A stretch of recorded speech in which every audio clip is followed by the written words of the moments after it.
That's right, guys. Welcome to Rock Hard Riffs, the guitar channel for the self-taught on a super special Flashback Friday. Woo-hoo. Yeah, buddy.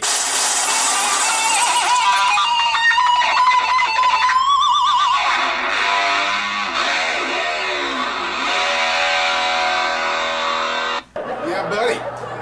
All right, guys. Is that enough enthusiasm for you? Would a cartwheel do anything? I don't know, just asking. Alright guys, let's get down to business. We're talking about the Eagles. You know, they were in their heyday doing their thing when I was in high school. It was huge. I remember all these kids, they're in high school and they're going to go meet at some park at 5 in the morning to have a tequila sunrise. I mean, they're what, 16, 17, maybe 18. I think the legal drinking age was 19.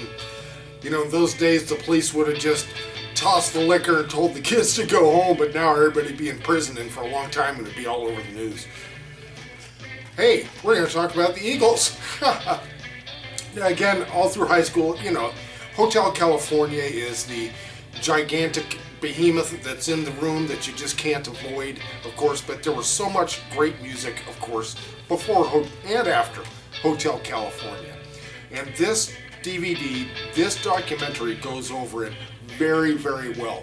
Now we have to keep in mind this was made before the passing of Glenn Frey, right? Rest in peace, Glenn Frey. You know, he and Don Henley were really the creators of the Eagles, or at least, at the very least, the protectors of the Eagles. And you know, Don Henley is he has a reputation for being a little overbearing of protecting their stuff. I understand protecting what you've created. I totally understand it. Some say he goes a little far with it. I'm not particularly crazy about what happened between him and Don Felder, or them and Don Felder at the time. He being like one of my top 5 guitar players of all time. I mean, I love Joe Walsh. Love me some Joe Walsh, no doubt. But Don Felder, man, just one of my favorite guitarists of all time. Anyway, but the Eagles were a great band. And I'm going to show you some stuff in here, and I'm going to read from the back of it because it really explains this better than anything I can say. And we'll look at some photos and stuff as I do that. Okay guys, here's the cover. There are 3. There were some liner notes and stuff in here. I don't know where it went. I'm sure it's around here somewhere. It couldn't have gotten up and walked away, right? But there are 3 different discs in here. There are 2 discs, which starts from the very, very beginning when they're kids and all that type of thing, up until the first breakup, and then it goes at the second part after that, right up to just before Glenn Frey had passed away. And then we have this concert, which was in 1977. Now, an interesting thing about this concert is, if you pay close attention, you know, in the old days, you'd see it in a theater maybe on the big screen, and that was about it. Today we have gigantic, monstrous TVs. We can see all the details and everything, especially if they're Blu-ray and all that sort of thing. Well, you can tell that a lot of this concert was phony. There was no audience. It was staged. Kind of a disappointment, but still, you know, the music is great. But if you watch it closely, it's like, that's not a concert. Anyway, all right, guys, let's look at some pictures, and I'm going to read from the back cover. Director Allison Elwood, along with producer and Academy Award-winning documentarian Alex Gibney, meticulously crafts an intimate patchwork of rare archival material, concert footage, and unseen home movies exploring the evolution and enduring popularity of one of America's greatest truly definitive bands. Inspired by the vibrant Los Angeles music scene, Glenn Frey and Don Henley left Linda Ronstadt's backup band in 1971 to team with Bernie Leadon and Randy Meisner to form the Eagles.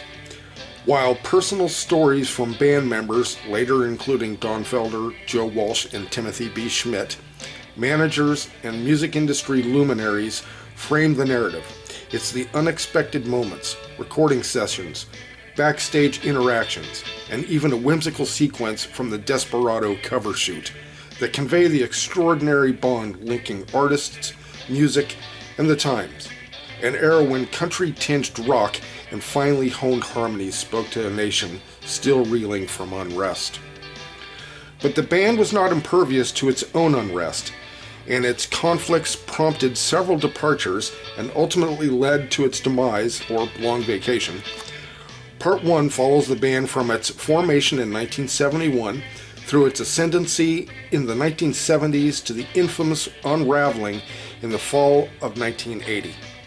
Part 2 tracks the group from its reunion in 1994 through the triumphant Hell Freezes Over tour, the 2007 release of the album The Long Road Out of Eden, which sold over 5.5 million copies worldwide and garnered the band its 5th and 6th Grammy Awards, and its ongoing success as an international touring act.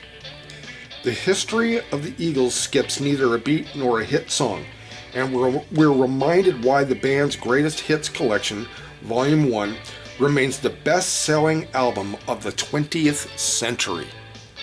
So said John 9 of the Sundance Institute. I don't think there's really any question of the Eagles' impact on rock and roll, especially with like the southern kind of, the country, not southern rock, but a country rock kind of twist to it, kind of like Poco and those types of band. Neil Young could even be included in that if you think about it. But man, the Eagles were just a great band. They truly, and they're still out there touring.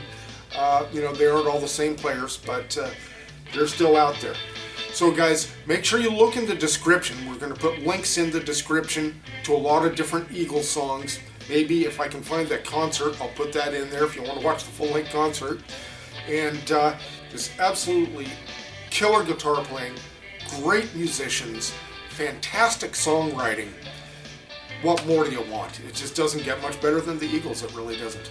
Alright guys, thanks so much for joining us here at Rock Hard Riffs for our Flashback Fridays. And we will see you next video.